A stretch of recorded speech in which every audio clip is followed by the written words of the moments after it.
이 앞선 리포트에서 보시다시피 출산 장려와 인구 유입에 각 지자체마다 사활을 걸고 있습니다. 전남도도 올해를 지방소멸 극복 원년으로 삼았는데요.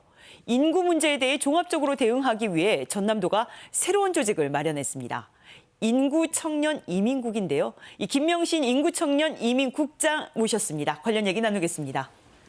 안녕하십니까? 네, 안녕하십니까? 인구청년 이민. 좀 이 세 개의 카테고리가 함께 묶여 있으니까 좀 새롭습니다. 어떤 조직입니까? 저희 지사님께서 올 한 해를 지방소멸 극복 원년으로 삼았습니다. 네. 그동안의 인구 청년의 문제는 지속적으로 저희들이 다양한 정책을 통해서 해결을 해왔었는데도 좀 부족한 면이 있고요.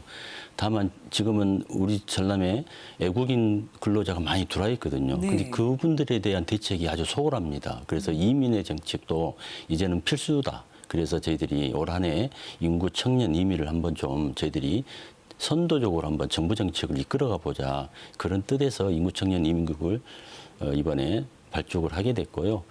또 하나 인구청년 이민국은 기존의 인구청년 정책관실을 한 단계 격상을 시켜서 인구청년 정책국으로 만들었거든요. 그러면 저희들이 그에 따른 이민정책, 청년정책, 인구정책을 좀 모닥거려서 한번 전체적으로 한번 잘 해나가보자. 그런 온대한 뜻이 있다고 말씀드릴 수 있겠습니다. 그 이민까지 사실 인구 유입의 정책에 포함을 시키겠다라는 거는 전남의 저출산 고령화 문제가 굉장히 심각하다는 얘기인데요. 좀 어느 정도입니까?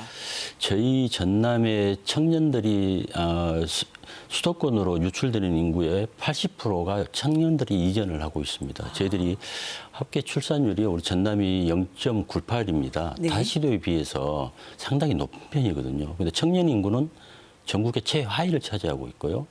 또 65세 이상 고령화 인구는 26%를 차지합니다. 네. 그만큼 저희들이 농어촌 지역의 생산성이 떨어지고 있다는 것이거든요. 아주 심각한 문제입니다. 그러니까 자라나서 할 만한 나이가 될 쯤은 다른 곳으로 간다는 얘기인데요. 네. 그럼 인구 감소, 그래서 인구 감소 위험 지역으로 설정된 곳들이 꽤 많다는데 그렇습니다. 이 정도 어느 정도입니까? 저희가 시군이 22개 시군이 있는데 네. 저희들이 18개 시군이 지방 소멸 위험 지역입니다. 18곳이요? 예, 그렇습니다. 네. 목포, 광양, 순천, 나주, 무안을 제외한 네. 모든 시군이 지방 소멸 유기 지역이거든요. 소멸 지수가 0.5 이하면은 소멸 지역으로 분리를 합니다. 네. 근데 저희들이 전국에 105개소가 있는데 저희 전남이 가장 많은 수 18개 시군이 차지를 하고 있습니다. 네. 방금 이제 그래프를 통해서도 시청자분들이 아마 이해를 하셨을 거예요. 굉장히 심각하다. 그러면 여기에 이민 정책까지 펼치겠다 이런 의미인 거죠.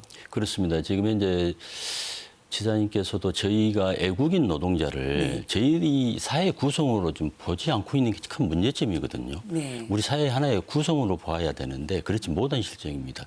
현재 전라남도에 지금 현재 한 2,900여 명의 계절 근로자가 들어와 있습니다. 2,900명이나 됩니까? 네. 농업과 수산업에서 지금 종사를 하고 계시는데요. 네. 이분들에 대한 인권 문제도 아주 심각하거든요. 네. 그래서 이런 인권 문제도 저희들이 종합대책을 수립을 하고 있고요.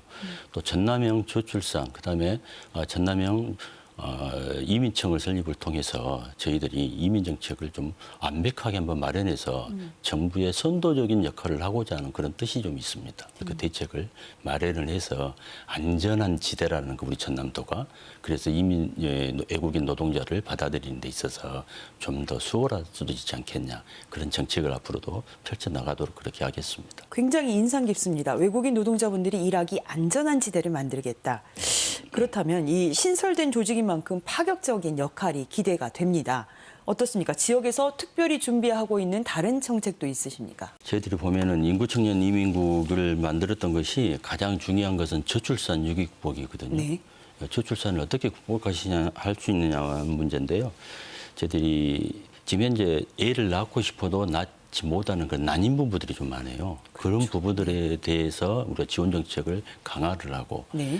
작년 한 해 저희들이 양방과 항방을 통해서 난임 부부들 지원을 했는데 그때 양방을 통해서는 지원한 부부의 약 21%가 아이를 가졌습니다. 한방을 통해서는 약 9.7% 정도가 아이를 가졌거든요. 그래서 그런 지원 정책을 좀 강화를 하면은 출산에 대한 어떤 어려움을 해소할 수 있지 않겠냐 하는 그 부분들이 좀 있고요. 그다음에 청년에 대해서는 조금 전에도 말씀을 드렸습니다만 교육의 문제로 또 양질의 일자리를 찾아서 떠나는 경향이 아주 강합니다. 네. 그래서 이네들을 잡아두어야 되는데 잡아두려면 어떤 게 필요하냐. 양질의 일자리가 필요하거든요. 양질의 일자리가 있음으로 인해서 취업을 하게 되고 네. 주거를 갖게 되고 결혼을 하게 되고 출산을 하게 되고 양육을 하게 됩니다. 이런 선순환 체계가 이루어져야 되는데 인구정책 청년이민국에서 한번 앞으로 더 열심히 한번 해보려고 그럽니다. 그러니까 많이도 낳아야겠지만 네. 잘도 키워야 되고 네. 교육도 잘 봐야 되고 그다음에 취업도 잘 돼야 취업도 잘 되고 돼야 되고. 어려우신 자리입니다. 굉장히. 앞으로 또 운영과 관련해서 또 한 말씀 해주신다면 어떤 것들이 있을까요? 저희들이 상당히 어려운 문제인데요. 네. 실은 인구 청년의 문제는 어느 누구나 다 전문가적인 입장을 다 가지고 계셔요. 그래서 다양한 의견들이 나올 수 있는 그런 구조거든요.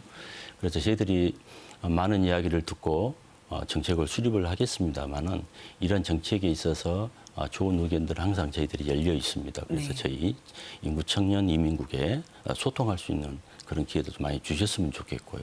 또 이민의 문제는 이게 이제 저희들은 필수라고 생각을 하고 있거든요. 그래서 저희 전남이 선제적으로 좋은 정책을 발굴해서 우리 지역으로 이민청을 유인을 해서 저희들이 애국인 근로자의 어떤 정책이라든가 또 애국인 주민들에 대한 정책이라든가 이런 부분들 저희들이 선도적으로 해 나가도록 하겠습니다. 알겠습니다. 오늘 말씀 들어봤더니 앞으로 이 사람이 모이는 전남이 될 수도 있겠구나라는 청사진 한번 그려보겠습니다. 오늘 말씀 감사드렸습니다. 네, 지금까지 김명신 인구청년 이민국장이었습니다.